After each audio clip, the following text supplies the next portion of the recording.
Saya buka dulu.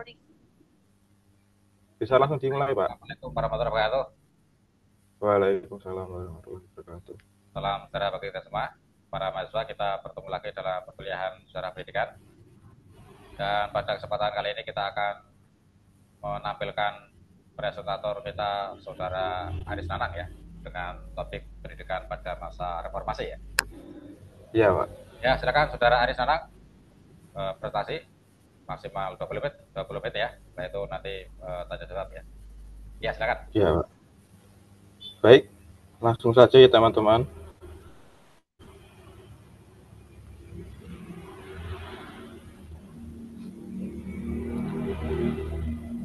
Pendidikan pada era reformasi.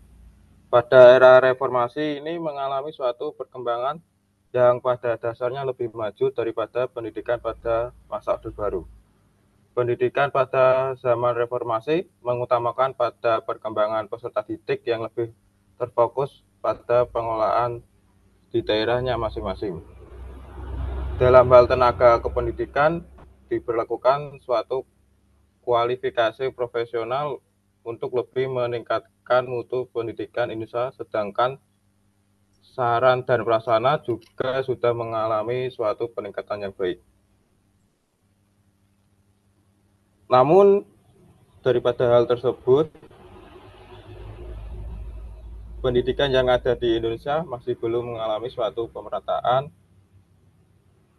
Terlihat dari adanya beberapa sekolah, terutama di daerah pedalaman, masih terdapat keterbatasan dalam berbagai aspek penyelenggaraannya.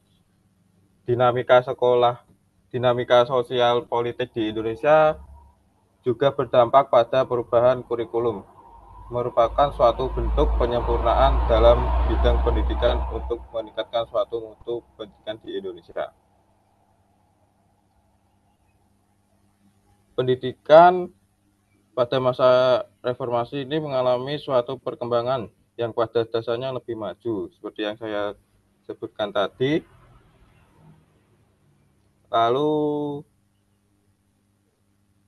di era reformasi ini melahirkan kejutan budaya, bagaikan orang yang terkurung dalam penjara selama puluhan tahun.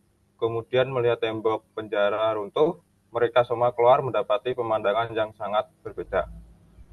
Keberhasilan reformasi pendidikan ini ditentukan oleh keberhasilan dalam memperdayakan guru, di mana guru memiliki otonomi profesional dan kekuasaan untuk menentukan bagaimana visi dan misi sekolah pendidikan harus diimplementasikan pada praktek sehari-hari. Selain itu, pemberdayaan guru perlu dilakukan pula melalui pemberian kesempatan dan dorongan bagi mereka untuk selalu belajar menambah ilmu. Proses pembelajaran sepanjang waktu bagi tenaga pendidik merupakan keharusan dan menjadi titik sentral dalam reformasi pendidikan.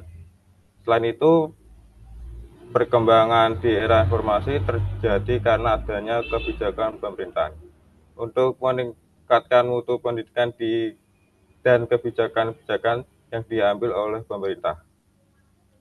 Yang pertama, kebijakan era pemerintahan B.J. Habibie,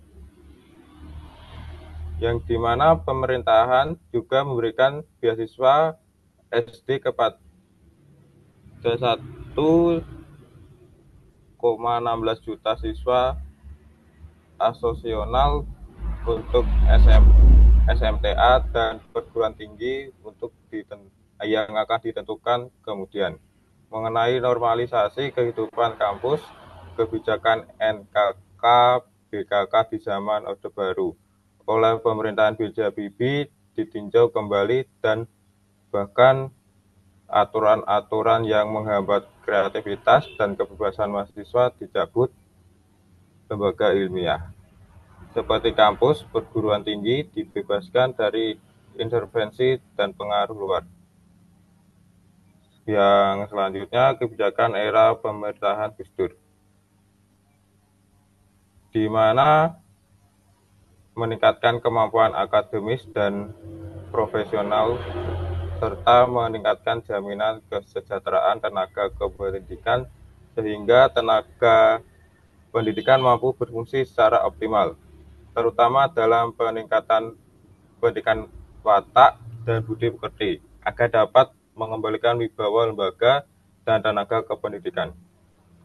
Memberdayakan lembaga pendidikan, baik sekolah maupun luar sekolah, sebagai pusat pembudaya nilai sikap dan kemampuan serta meningkatkan partisipasi keluarga dan masyarakat yang didukung oleh sarana dan prasarana yang memadai. Selanjutnya, kebijakan di bawah pemerintahan Megawati. Dirubahnya kurikulum pada 1994 menjadi kurikulum 2000 dan akhirnya disempurnakan menjadi kurikulum 2002 atau KBK. KBK atau kurikulum berbasis kompetisi merupakan kurikulum yang pada dasarnya berorientasi pada pengembangan 3 aspek utama, yaitu aspek sikap, kognitif, dan psikomotorik. Pada tanggal 8 Juli 2003, disahkannya Undang-Undang Nomor 20 Tahun 2003 tentang Sistem Pendidikan Nasional yang memberikan dasar hukum dan membangun pendidikan nasional dengan menerapkan prinsip demokrasi, desentralisasi, otonomi, keadilan, dan menjunjung hak asasi manusia. Lalu kebijakan di era pemerintahan Susilo Bambang Yudhoyono. Pada pemerintahan Susilo Bambang Yudhoyono ditetapkan pada UU RI Nomor 14 2005 tentang guru dan dosen.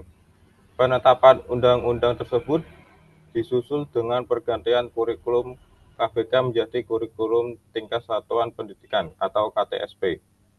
Kurikulum ini berdasarkan pada PP Nomor 19 Tahun 2005 tentang Standar Nasional Pendidikan KTSP, merupakan kurikulum operasional yang disusun dan dilaksanakan oleh masing-masing satuan pendidikan.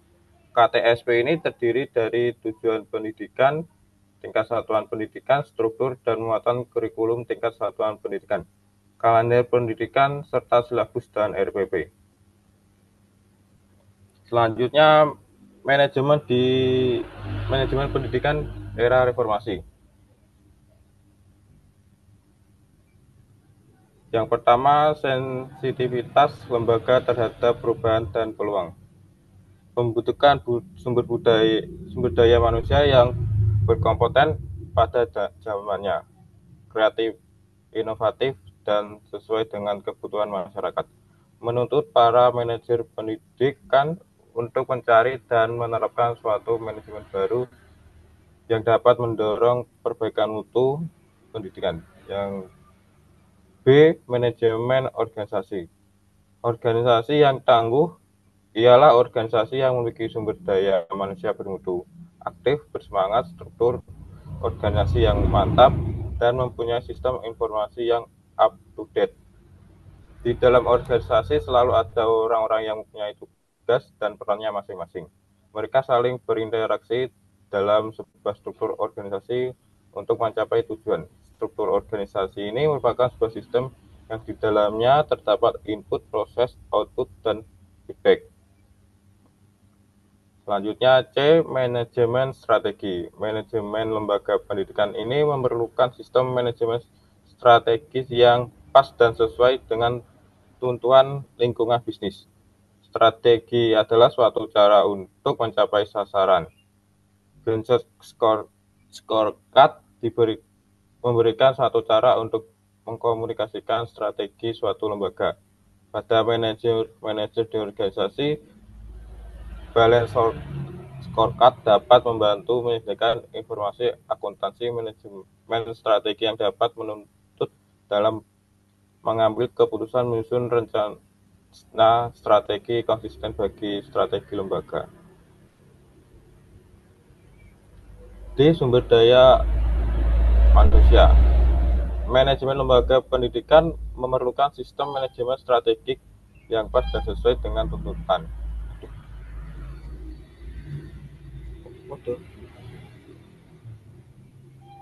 langsung lanjut ya. Reformasi pembelajaran. Konsep pembelajaran reformatif berpusat pada siswa interaktif atau terjadi interaksi multiarah, multidisipliner, kerja kelompok, guru sebagai fasilitator mengajarkan bagaimana mempelajari sesuatu, dimungkinkan tim teaching untuk memperoleh kajian lintas disipliner, memberikan peluang pada siswa mengalami berbagai gaya belajar, pembelajaran kritis dengan pendekatan pemecahan masalah problem solving yang berorientasi pada masa depan. Untuk dapat melakukan pembelajaran informatif, maka perlu diadakan persiapan baik dari guru maupun siswa. Seorang guru harus bersifat demokratis, selalu mengembangkan kemampuannya dan belajar terus. Yang F, pembiayaan pendidikan. Berbagai biaya harus ditanggung oleh lembaga dalam meningkatkan kualitas. Seharusnya biaya dialokasikan pada biaya pencegahan, biaya deteksi atau penilaian, biaya kegagalan internal, dan biaya kegagalan eksternal. Yang selanjutnya, marketing pendidikan. Marketing pendidikan meliputi input yang berisikan riset pasar utama mengenai dan data mengenai pesaing serta output yaitu produk sistem tentang program yang akan dipasarkan. Selanjutnya, kelebihan dan kekurangan pendidikan reformasi. Kelebihan kurikulum pada era reformasi yang pertama, kurikulum 1999 atau suplemen. Kelebihannya ialah penggunaan strategi yang melibatkan siswa aktif dalam belajar, baik penggunaan strategi yang melibatkan siswa aktif dalam belajar, baik secara mental, fisik, sosial. Pengajaran dari hal yang konkret ke hal yang abstrak, dari hal yang mudah ke hal yang sulit, dari hal yang sederhana ke hal yang mudah, ke hal yang sulit, dari hal yang sederhana ke hal yang kompleks.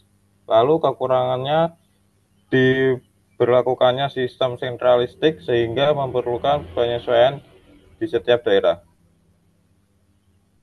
Pada masa itu adanya keterbatasan dana yang menjadi alasan klasikal dalam pelaksanaan kurikulum tersebut. Lalu seringnya didapati kompetisi guru yang tidak sesuai dengan semestinya. Selanjutnya, kurikulum KBK. Kelebihan dari kurikulum ini pendekatan yang bersifat alamiah karena mengembangkan bakat dan kompetensi siswa masing-masing yang berbeda. KBK ini boleh jadi yang mendasari pengembangan kemampuan lain, bidang studi atau mata pelajaran yang tertentu dalam pengembangannya tepat dengan menggunakan pendekatan kompetensi terutama yang berkaitan dengan keterampilan. Lalu untuk kekurangannya, paradigma guru dalam pembelajaran KBK masih seperti kurikulum sebelumnya yang lebih pada teacher oriented.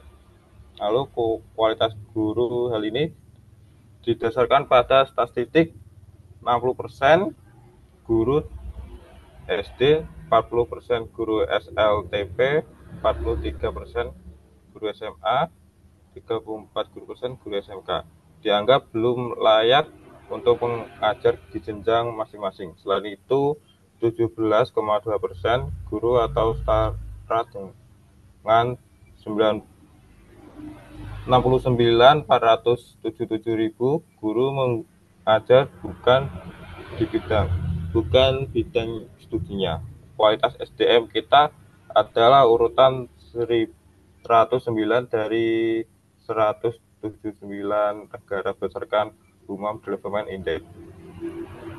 Sarana dan prasarana pendukung pembelajaran yang belum rata di setiap sekolah sehingga KBK tidak bisa diimplementasikan secara komprehensif.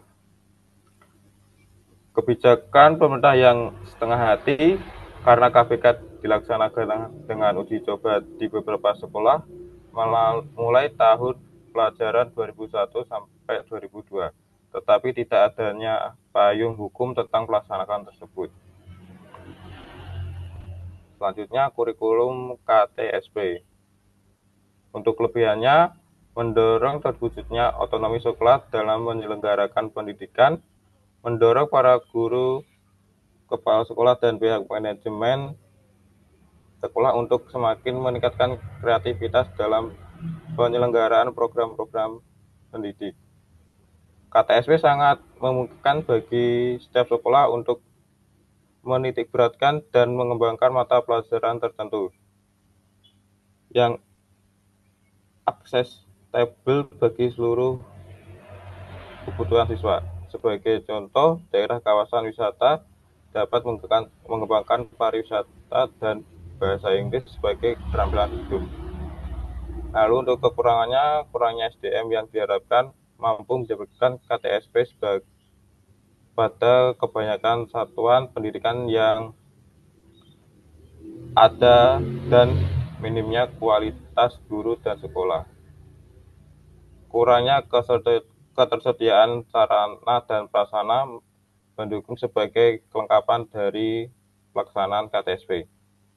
Masih banyak guru yang belum memahami KTSP secara komprehensif, baik konsepnya, penyusunannya, maupun praktek di lapangan. Selanjutnya kurikulum 2013. Untuk kelebihannya, menggunakan pendekatan yang bersifat konstekstual, berbasis karakter, dan kemampuan-kemampuan lain.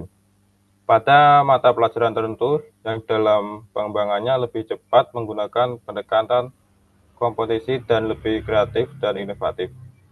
Serta asumsi dari kurikulum 2013 tidak ada perbedaan antara peserta didik dan semua kesiapannya terletak pada guru.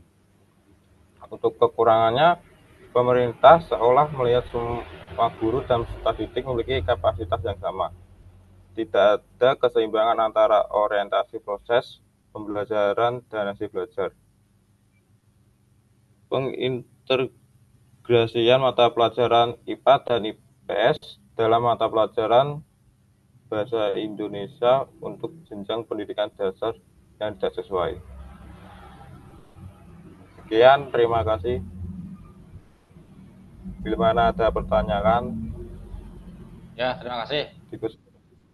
Saudara Aris Nanang ya atas presentasinya tentang pendidikan di Indonesia pada masa reformasi ya, yang masih terus berjalan sampai hari ini ya. Ya, silakan dari peserta lain. Ya. Ada pertanyaan, masukan, tambahan, atau komentar barangkali, silakan.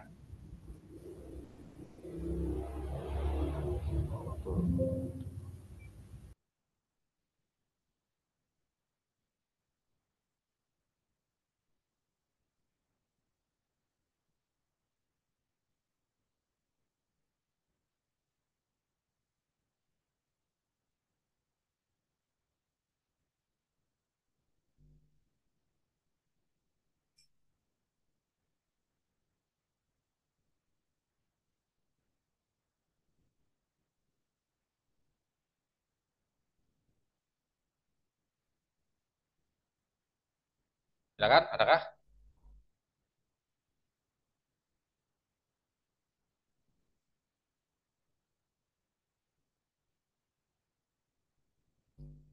Baik, sambil menunggu respon dari peserta lain ya. Ini sedikit saya review dari prestasi Saudara Aris Nanang ya tentang pendidikan di Indonesia pada masa reformasi ini ya.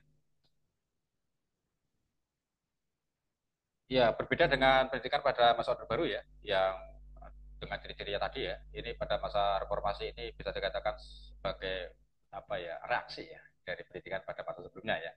Sehingga perbedaannya cukup mencolok ya. Uh, Pertama dilihat dari sisi apa keterpusatan ya proses pendidikan. Jika pada masa Orde Baru ini kan terpusat ya, sentralisasi ya. Semuanya ditangani oleh pemerintah pusat ya. Nah, pada masa reformasi ini sebaliknya ya. Pendidikan dilaksanakan secara desentralisasi. Ini tidak lepas dari semangat masa reformasi ya, dengan semangat demokratisasi ya, yang kemudian diwujudkan dalam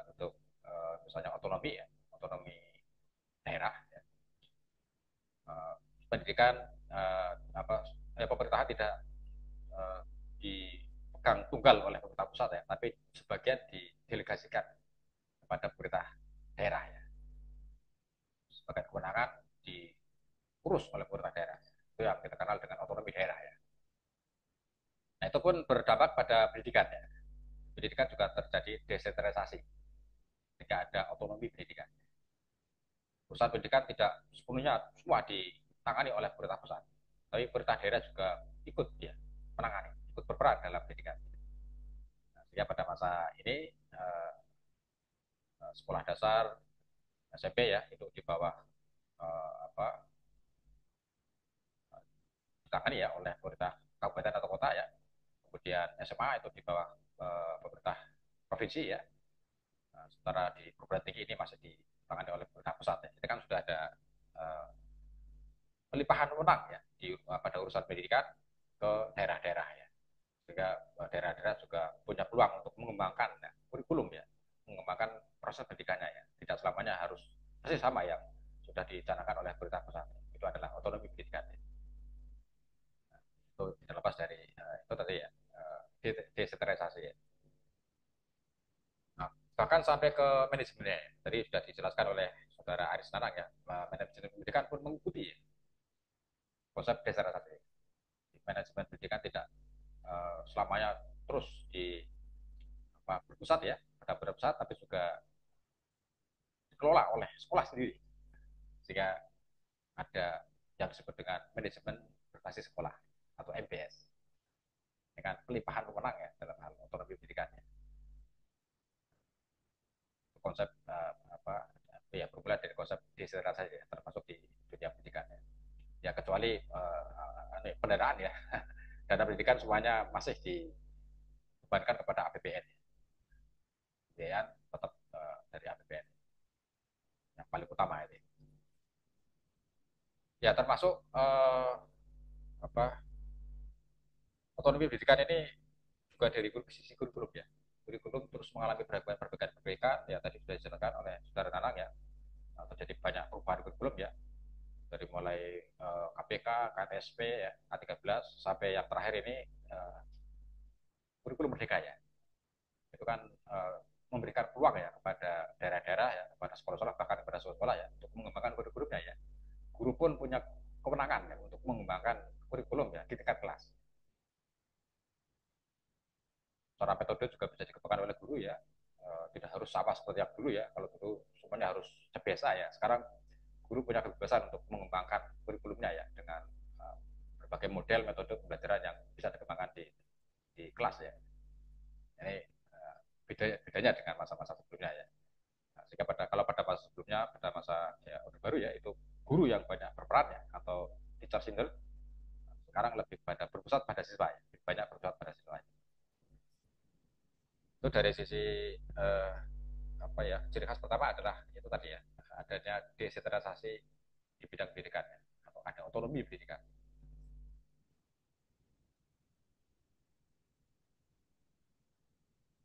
Ya, kemudian memang pada masa ini terjadi perbaikan-perbaikan kurikulum ya dengan berbagai perubahan ya. Tadi mulai dari KPK, KTSP, K13 ya, sampai kurikulum pendidikan. Ya. Tapi perbaikan-perbaikan itu uh, bisa disebut uh, bersifat masih tambal sulam atau istilahnya eratik ya, tambal sulam. Artinya perbaikan hanya ya untuk melengkapi saja dari kekurangan yang ada pada sebelumnya ya. Jadi menambal yang kurang atau melengkapi yang kurang-kurang saja gitu ya. Sehingga perbaikan kurikulum lebih bersifat tadi tambal sulam ya atau eratik ya. Artinya belum ada perubahan yang betul-betul mendasar ya dalam sistem pendidikan Indonesia ya di masa ini ya. Termasuk dalam pembelajarannya ya. Ya barangkali yang cukup terasa kemarin waktu diterapkan kurikulum merdeka ya ini agak cukup terasa perubahannya ya. Ya karena siswa lebih aktif lagi ya, siswa tidak lagi hanya belajar di dalam kelas, bisa di luar kelas ya, bahkan mahasiswa bisa belajar di luar kampusnya ya sampai ke luar negeri ya. Nah, itu adalah ya yang perubahan yang cukup mendasar dari kurikulum kita ya terasa pada saat kurikulum merdeka ini. Tapi secara umum itu masih banyak lebih banyak bersifat tadi itu ya, melengkapi saja dari kurikulum sebelumnya atau kapal sudah itu dari sisi perubahan kurikulum ya.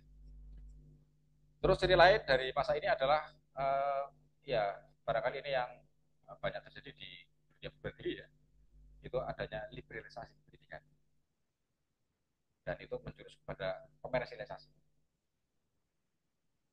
Ini terlihat di dunia perguruan tinggi misalnya dengan adanya kebijakan badan hukum pendidikan perguruan tinggi itu diharapkan didorong ya untuk memiliki badan hukum pendidikan tidak seperti perusahaan gitu ya. Nah, sehingga nanti untuk menggalang dana operasional pendidikan pun ya perguruan tinggi ini punya cara sendiri ya, yang ya itu bisa diterapkan ya, sehingga ya itu konsekuensinya itu adalah seperti ada komersialisasi pendidikan ya.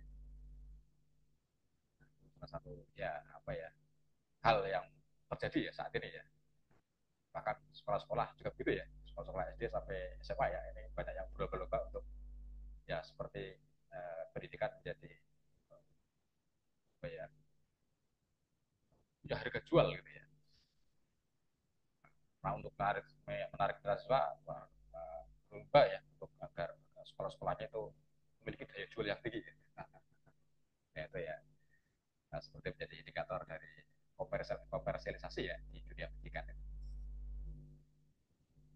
Kemudian perkembangan lain adalah dari sisi pendanaan tadi ya. Meskipun dana pendidikan ini hampir semua dibebankan pada APBN ya, tapi perkembangan yang signifikan adalah dana pendidikan. Ya. Dana pendidikan di APBN itu sudah besar, 20% anak undang-undang ya. Ini salah satu perkembangan yang ya berarti ya di masa reformasi yaitu peningkatannya dana pendidikan 20% dari APBN. Nah, terus ini tadi disinggung uh, ya tadi pada masa Orde Baru belum sempat disinggung ya tentang NKK BKK ya atau normalisasi kehidupan kampus ya, badan koordinasi kampus itu singkatnya NKK BKK itu yang terjadi pada masa Orde Baru ya, itu karena dalam rangka untuk mengontrol ya kehidupan di kampus, maka diterapkan NKK BKK. Kegiatan kampus diawasi, dikontrol ya, kebebasan akademik juga dikontrol ya, diawasi ya, ya aktivitas akademika tidak bebas begitu saja ya, untuk mengadakan kegiatan-kegiatan itu juga ada izin ya, izinnya sampai bahkan sampai pusat ada ya, seminar dan seterusnya ya, itu ya, dengan pengawasan atau kontrol yang ketat. Nah itu yang apa ya kebijakan pada masa Orde Baru ya dalam rangka untuk mengawasi kehidupan kampus. Dan pada masa reformasi itu kemudian dihilangkan di kampus ya. Penghapusan NKKBK jika sudah tidak ada lagi ya. Ya pada masa reformasi ini sivitas akademika perguruan tinggi itu relatif lebih punya kebebasan, keluasan ya untuk menyelenggarakan kegiatan-kegiatan akademik ya. Seminar, diskusi, ya, dan seterusnya ya, bahkan demonstrasi ya. Itu kan sekarang sudah dijamin ya. Ya, bibar akademik ya. Yang dengan kebebasan akademik yang lebih longgar, yang lebih luas itu. Ya gitu kira-kira gambarannya ya, sedikit review dari saya. Silakan, sudah dapat pertanyaan? Saya izin bertanya, Pak, Oh, ya, Mas silakan. Aris. Ya, sudah rapid. Silakan Mas Habib. Mas, ini pertanyaannya mungkin cukup subjektif, Mas Aris. Lebih ke karena Mas Aris ini mengalami bagaimana perubahan kurikulum di masa reformasi dan pendidikan di masa reformasi. Menurut Mas Aris sendiri, mana sih yang sesuai dengan tujuan dari kurikulum tersebut dan berdampak paling signifikan dan berkesan bagi Mas Aris? Mungkin kalau saya nambahkan pertanyaan, izin bertanya Pak Yudi, dari sisi guru, apakah kurikulum yang mana yang paling memberikan kesan terhadap sisi guru dan positif negatifnya apa gitu Pak?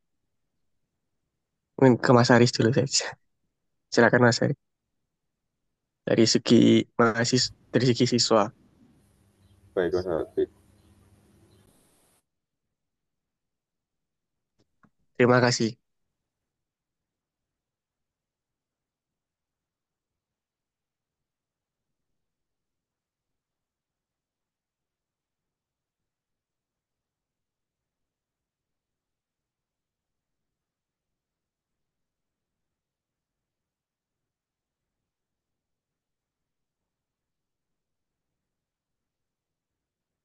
Ya, silakan saudara dulu, apa saya dulu nih?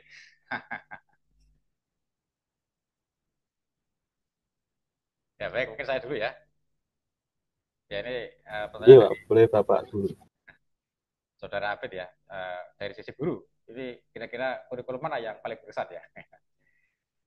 Ya, saya jadi guru SMA tahun 97 ya, sampai tahun 2001 ya. Itu masih yang mengalami apa eh, dua pemerintahan ya. Eh, Akhir-akhir pemerintahan Orde Baru dan akhir-akhir atau awal-awal ya pemerintahan reformasi ya. Eh, Selama reformasi ini memang terjadi perubahan kurikulum yang ya apa eh, banyak ya dibanding sebelumnya ya. Ya tadi mulai dari KPK, KTSP, K13 dan sampai kurikulum merdeka ya. Nah,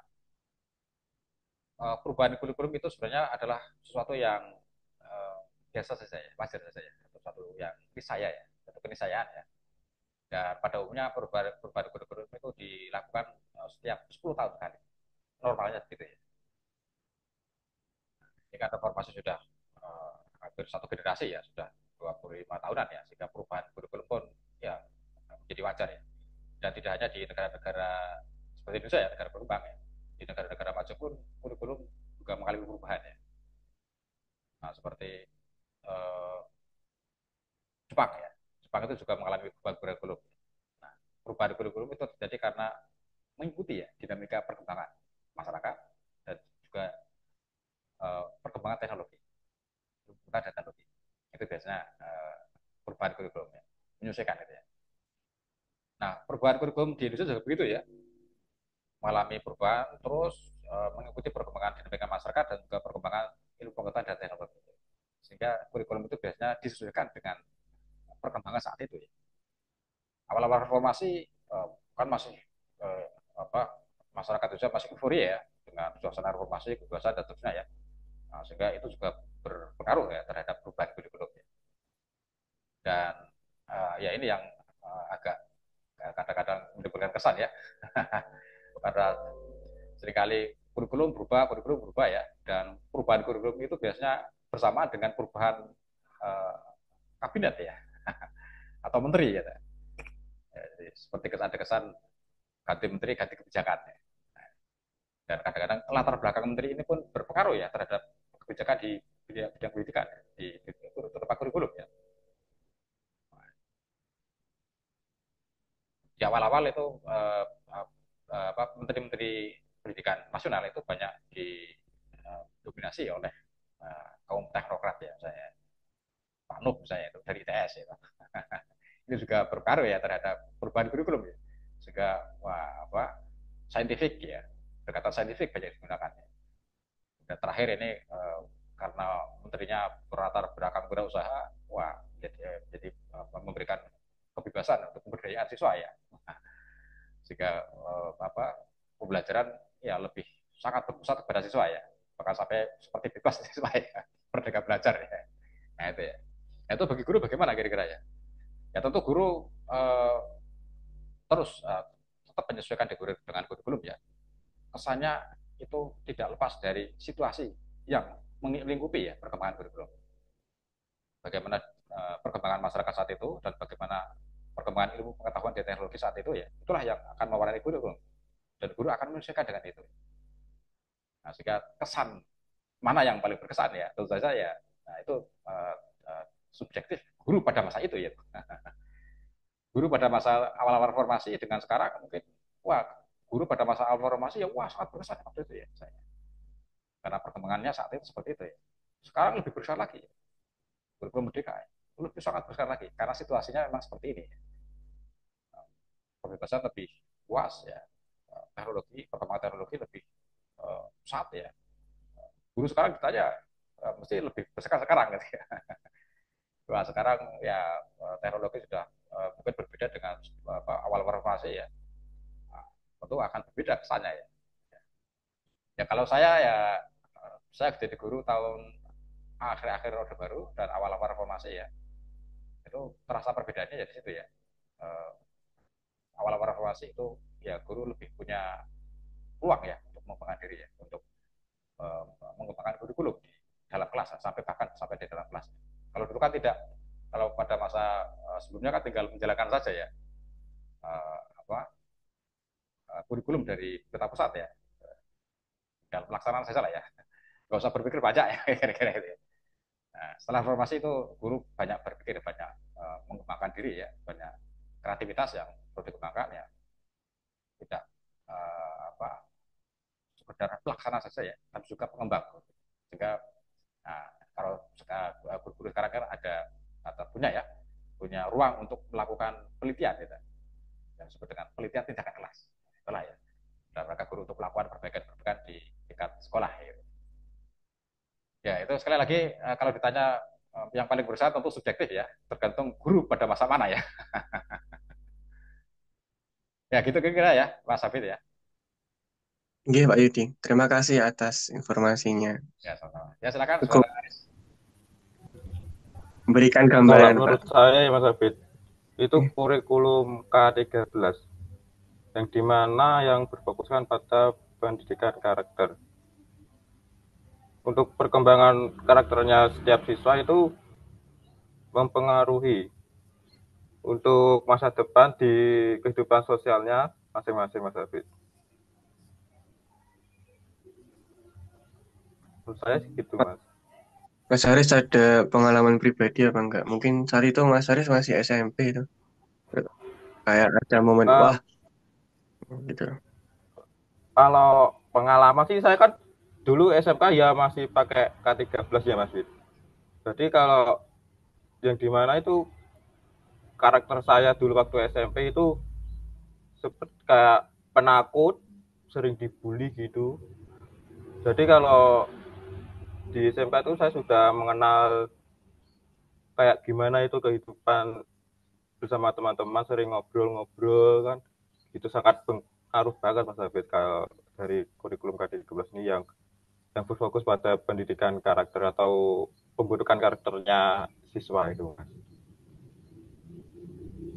Jadi gitu Mas. Oke, Mas Hal yang Haris. paling berkesan. Terima kasih Mas. Ya, Bang. Terima kasih Mas Haris jawabannya. Terima kasih juga Pak Yudi. Ya sama. Ya ada lagi ini Iya, masih 1 menit. sama-sama.